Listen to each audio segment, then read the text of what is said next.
강의를 할 정도의 사람은 아니고요.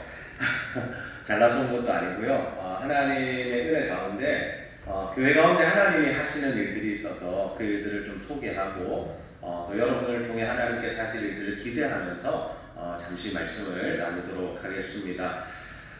저는 30살에 개척을 했습니다. 30살에 목사 안수를 받자마자 개척을 하고 이제 11년째 목회를 하고 있습니다. 네, 저 나이는 알려드리지 않겠습니다. 네, 30에 개척하고 11년째 목회를 하고 있고요. 하나님께서 은혜 가운데 또 개척하고 또 합병이라는 은혜를 주셔서 또 한 교회가 되게 하시고 또 이렇게 교회가 성장케 하시고 하나님의 일들을 감당하게 하시더라고요.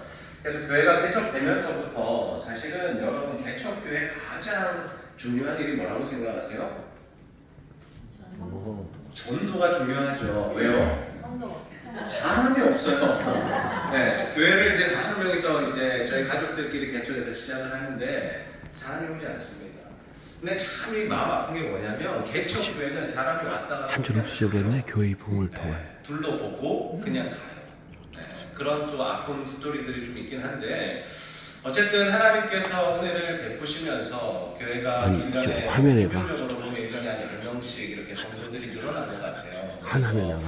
한 코로나 직전까지 한 100명 정도로 모이는 교회가 됐어요. 그런데 코로나가 딱 오기 시작하면서 우리가 이제 아무것도 하지 못하는 상황이 됐죠. 물론 저희는 예배를 드렸고 열심히 기도했고 또 우리가 전도를 했지만 어쨌든 사회적인 분위기가 힘들었고 어려웠고 이 전도나 선교의 일들이 좀 진행되기가 좀 어려운 상황 속에 있었습니다. 그렇게 우리가 모여서 기도하고 토요일마다 또 줌으로 모여서 기도하고 주일마다 예배 모여서 기도하고 이렇게 함께 예배를 하면서 이제 복음을 좀 직접적으로 전해야겠다. 물론 우리가 복음을 전해오고 있었지만 우리가 잠시 코로나 때는 멈췄었거든요. 그래서 다시 복음을 전하자라고 했을 때 가장 또 복음을 잘 전하시는 분이 누군가 우리가 또 알아보면서 그때 당시 하나님께서 우리에게 연결시켜 주신 사람이 박봉남 장로님이셨습니다. 그래서 장로님을 모셔가지고 2022년 10월 달에 추수감사절에 저희가 3일을 모시고 집회를 하게 됩니다. 장로님 이 스타일 아시죠? 새벽 기도하시고 저녁 집회하시고 그것도 힘든데 뭐까지 하세요? 전도를 또 하시겠다는 거예요. 현장 전도를. 그래서 현장 전도를 시작했어요. 시작하면서 성도들 한 10명 정도 나와서 이 현장 전도를 시작하게 됩니다. 그렇게 전도를 하루 딱 하고 난 날 하나님께서 저에게 주셨던 마음이 뭐냐면 장로님을 붙들고 이런 표현이죠. 가짓가랑이 붙들고 부산에서 순회전도 대학을 열어주십시오. 제가 계속해서 부탁드렸어요. 하나님 주시는 마음이었기에 부탁을 드렸는데 원래는 이 순회전도 대학이 그 당시에는 거제도에서 있었고 그리고 끝날 즈음이었고 마무리되면 포항으로 가고자 하는 장로님의 계획이 있었고 포항에서도 그렇게 알고 있었는데 하나님이 포항을 버리셨고 부산을 선택하셨다는 게 아니라 이 포항에서 조금 이 진행들이 매끄럽지 않고 또 간절하지 않은 이 상황 속에서 하나님께서 부산에 또 마음을 주시고 장로님이 기도하시면서 하나님의 인도함을 받아서 저희 교회에서 시작을 하게 됩니다. 그래서 저희 교회에서 15명의 성도들과 4명의 교육자들이 이 훈련에 참여하게 되고 또 여러 지역의 교회들이 와서 사모님 또 목사님들 중심으로 이 전도 대학을 우리가 함께 듣게 되죠. 그렇게 8주 동안에 우리가 강의를 듣고 실습을 하고 각 교회마다 다니면서 이렇게 실습을 하고 그 다음에 했던 일이 4주 동안 우리가 또 전도 여행을 다녔습니다. 그래서 부산에 있는 지역의 교회들을 다니고 금산 기역자 교회까지 가서 저희가 복음을 전하는 이런 일들이 있었습니다. 그렇게 우리가 이제 하고 붕어빵 전도를 배웠는데 근데 우리가 해보면 어떻게 하냐면요. 사람들이 각기 소견에 오는 대로 합니다. 자신이 해왔던 대로 하려고 그래요. 여러분도 혹시 그렇지 않으세요?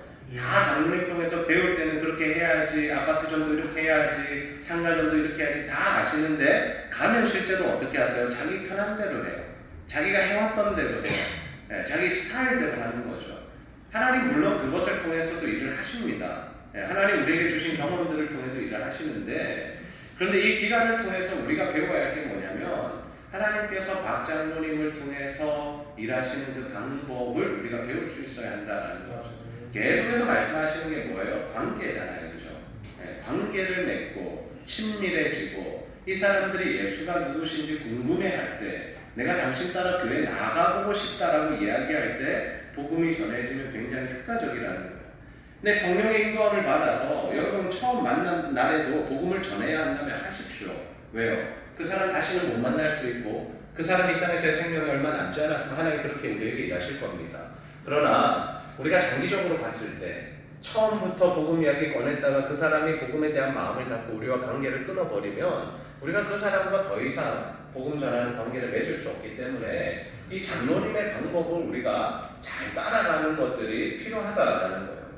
그러면서 여러분이 장로님의 강의를 들으시면서 참 많이 뜨거워지실 거예요. 감격하실 거예요. 아, 저런 일들이 일어나나라고 생각하실 거예요. 또 장로님이 다니시는 그 동선을 보면서 어떤 생각하세요? 와, 대단하다라는 생각 하세요, 안 하세요? 하시죠. 근데 제가 여러분에게 묻겠습니다. 여러분 모두가 그런 삶 사실 수 있겠어요? 왜 아니에요? 성령이 임하면 가능한 거 아닙니까? 가능하잖아요. 아멘. 근데 저는 어떻게 생각했냐면 하나님께서 박 장로님은 특별히 쓰시는 분인데 어떻게 쓰시냐? 순회하면서 전도하는 분으로 쓰신다. 특별히 장로님의 은사가 뭐냐? 죄송합니다. 제가 평가한 겁니다. 장로님의 은사는 뭐냐면 교회에 가서 불을 일으키는 거예요. 복음을 전해야 함을 다시 한번 깨닫게 하시고 복음을 전하는 현장을 보여주면서 보통은 전도 강의하시는 분들 현장 전도 안 보여주시거든요. 옛날에 이렇게 했다, 이런 신뢰가 있다 이러면서 책을 소개하시거나 뭐 영상을 보여주시지 실제로 전도에 하는 모습들을 보여주시진 않으세요. 근데 장로님은 실제로 하시잖아요. 네, 그런 모습들을 보면서 우리가 이제 실제로 복음 전하는 법들을 배우는 거죠. 마음이 뜨거워지는 거죠. 그래서 장로님의 은사는 저는 그거라고 생각해요. 교회들을 일으키고 목회자들에게 영혼의 구원을 하는 그 복음의 열정들을 불어넣는 거. 그래서 다시 교회가 전도하기로 작정하고 일어서고 하나님의 일들을 감당케 하시는 것이 바로 박 장로님의 은사고 하나님께서 맡기신 역할이 아닐까라고 생각이 돼요.